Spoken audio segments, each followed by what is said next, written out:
कि last class में क्या क्या लिखाया गया था, जरा एक बार देख करके मुझे बताइए, उस हिसाब से फिर मैं आगे का क्लास स्टार्ट करेंगे। लास्ट टॉपिक यही था ना कि एसएससी का फॉर्म अप्लाई करने के लिए, लास्ट टॉपिक यही था। चलिए आज हम लोग नेक्स्ट लिखेगा बीपीएससी का फॉर्म अप्लाई करने के लिए, ठीक है। बीपीएससी का फॉर्म अप्लाई करने के लिए पैराग्राफ चेंज कीजिए और वेबसाइट लिख लीजिए। यहां पे डायरेक्ट आपको सर्च करना है BPSC, Bihar public service commission, BPSC, ठीक है। ये है वेबसाइट।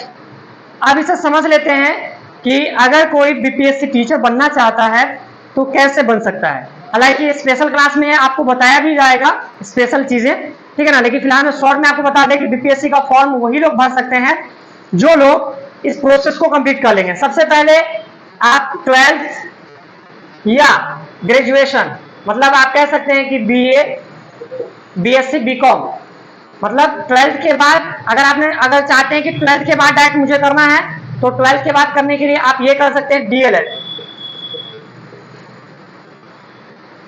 डीएलएड कर सकते हैं। और अगर मुझे करना क्या है, ग्रेजुएशन के बाद करना है, जैसे कि बीए के बाद करना है तो बीए के बाद आप क्या करेंगे, बीएड, ग्रेजुएशन 12th के बाद डीएलएड और बीए यानी कि ग्रेजुएशन के बाद बीए, बीएससी, बीकॉम के बाद बीएड करेंगे, ठीक है ना। जब ये कंप्लीट हो जाएगा, इन दोनों में से कोई एक डिग्री अगर आपने कंप्लीट कर लिया है तो फिर आपको एक ये करना पड़ेगा, क्या कहते हैं उसको, बीटेट या सीटेट।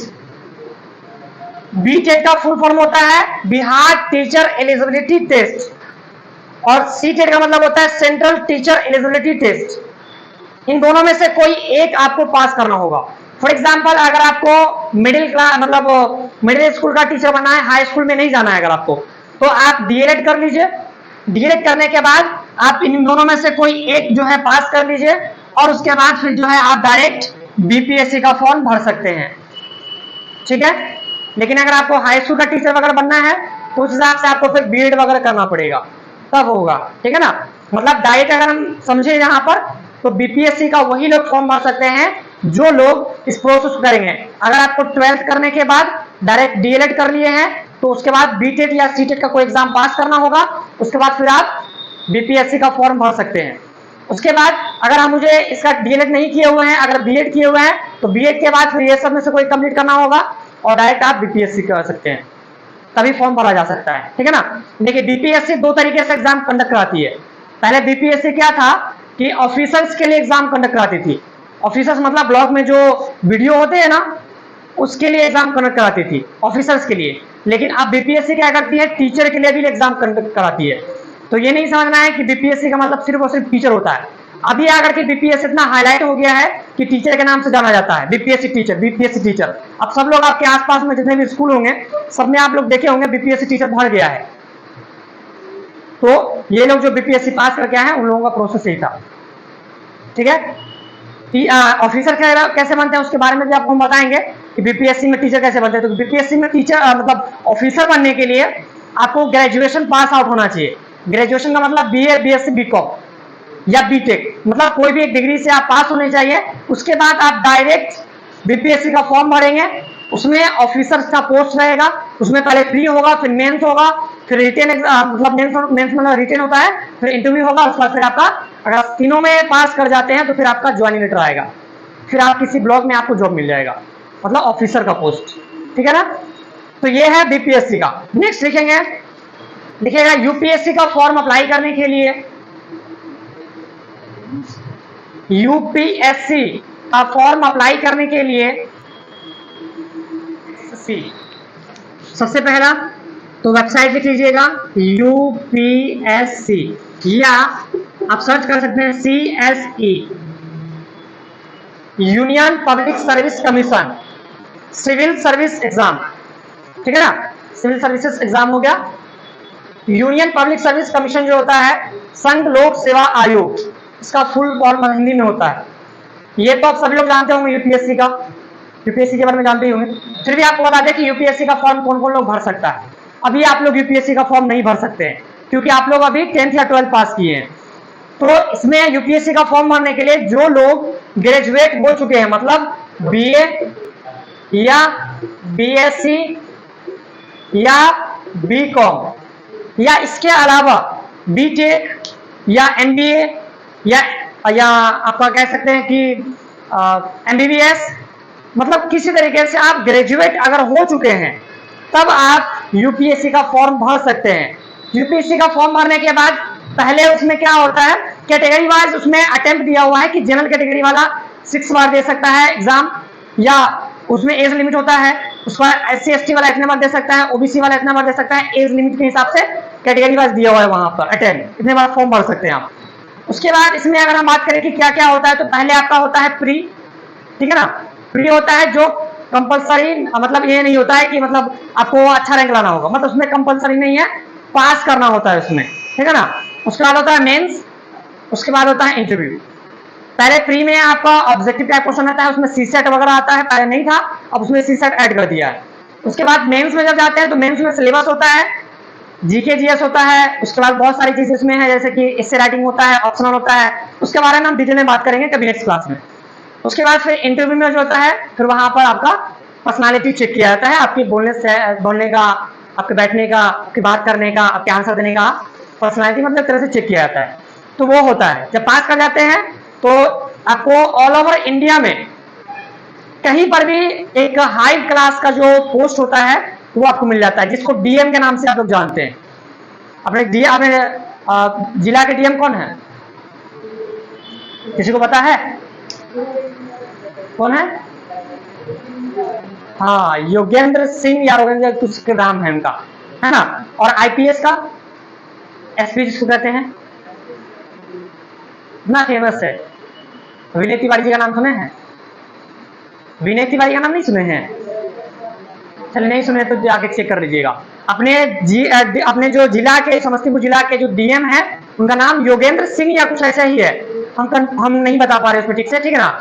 और जो ये पुलिस ऑफिसर होते हैं, जो पुलिस का हेड होता है ना जिला में, जो आईपीएस होते हैं वो होते हैं एसपी, ठीक है ना। और वो अपने जिला के जो है वह है विनय तिवारी, ठीक है। तो इसमें कभी विचार करेंगे हम लोग कि अगर आप लोगों को इस तरह का एग्जाम पास करना है या इसमें एग्जाम में बैठना है तो तैयारी कैसे करना चाहिए, इसमें हम लोग कभी बात करेंगे, ठीक है ना। फिलहाल के लिए इतना इसमें रहने देते हैं। उसके बाद लिखेंगे 10th पास 11th में एडमिशन के लिए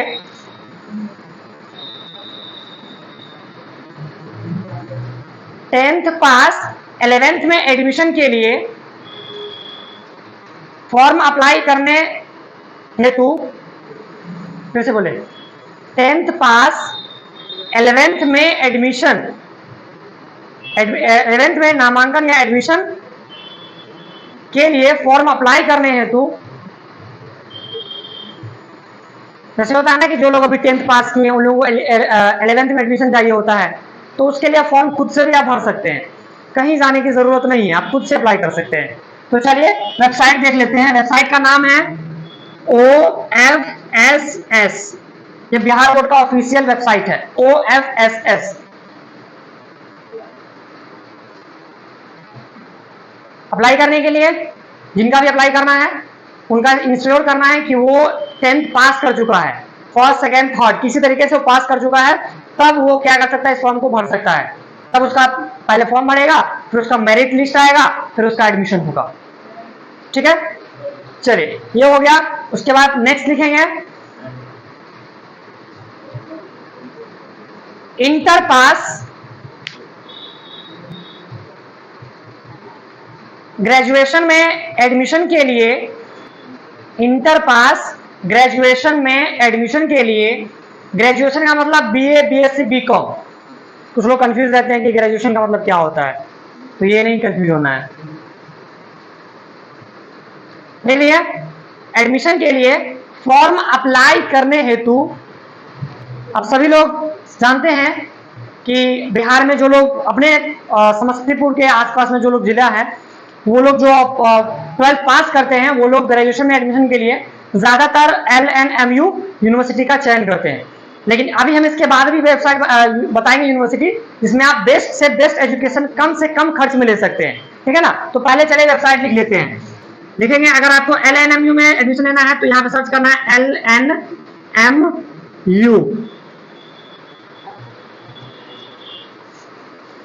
LNMU इसका फुल फॉर्म होता है ललित नारायण मिथिला यूनिवर्सिटी, ठीक है ना, यूनिवर्सिटी होता है। चलिए, तो ये है कि अगर आप 12 पास कर गए हैं, एडमिशन लेना है आगे, अगर आपको पढ़ाई करना है BA BSc BCom करना है तो आप सिंपल एजुकेशन के लिए इसको प्रेफर कर सकते हैं, ठीक है ना। ये वेबसाइट है।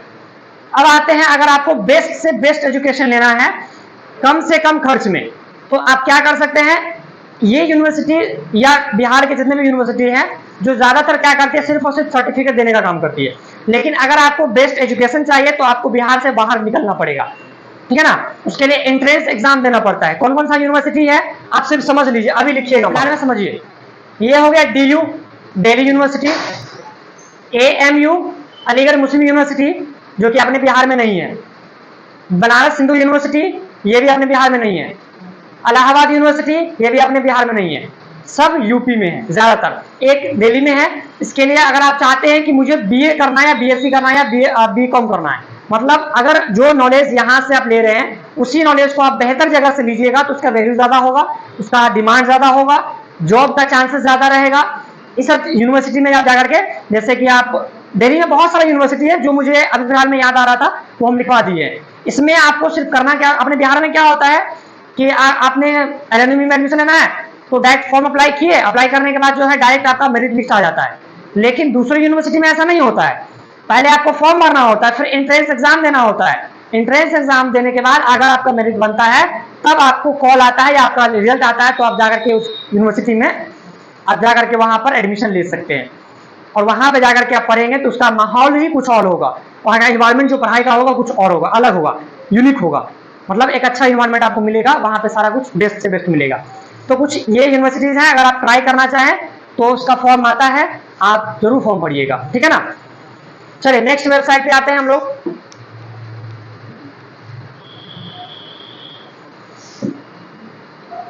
हाँ, तो क्या हम लोग 12th पास आउट जो 25,000 का पैसा मिलता है वो लिखे हुए हैं, ठीक है ना। और क्या बच रहा है, और कौन सा साल बच रहा है आप लोगों के ध्यान में कुछ आ रहा है। फोटो बनाने के लिए लिखवाए हैं, फोटो लिखवा दिए होंगे शुरू में, उसके बाद और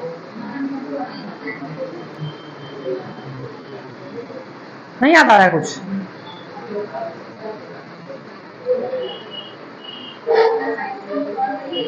क्या है,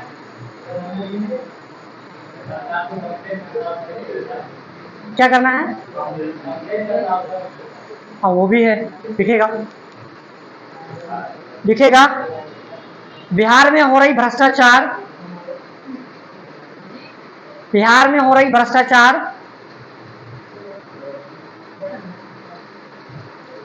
को रोकने के लिए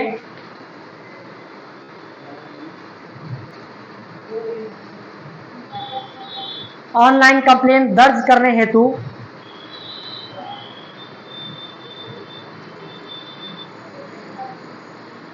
बिहार में हो रहे भ्रष्टाचार को रोकने के लिए ऑनलाइन कंप्लेंट दर्ज करने, बिहार लोक शिकायत अधिकार अधिनियम,